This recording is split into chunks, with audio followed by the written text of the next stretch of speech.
เป็นบรรยากาศที่ชาวบ้านเนาะเขตแคมป์น้ำนี่เพิ่นหาปลาเพราะว่าช่วงนี้ก็เป็นปลาขึ้นหลายเนาะที่เราเห็นอยู่หันแม่นดอนผักกำเนาะดอนผักกำและนี่ก็แม่นบ้านม่วงเด้อนี่มันบ้านม่วงเขาเจ้าจะใส่วิธีก็แม่นไล่หมอกเนาะหรือว่าซ้ำหมอกคือว่าช่วงนี้ก็เป็นปลากำลังหลายอยู่ที่บ้านเฮาเด้อเมืองจำปาสัก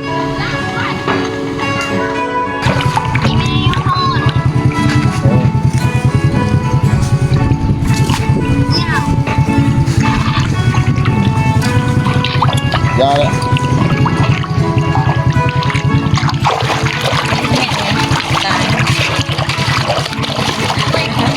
มันเป็นถือแห้งซื้อ โอ้จะได้เงินพี่จะไปเอาอ่ะ โลเท่าไหร่นี่ 70 โล70โอ้ยสุยแอวเลยเนาะ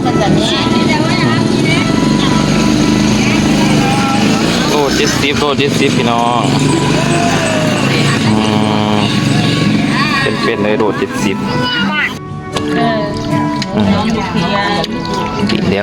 ว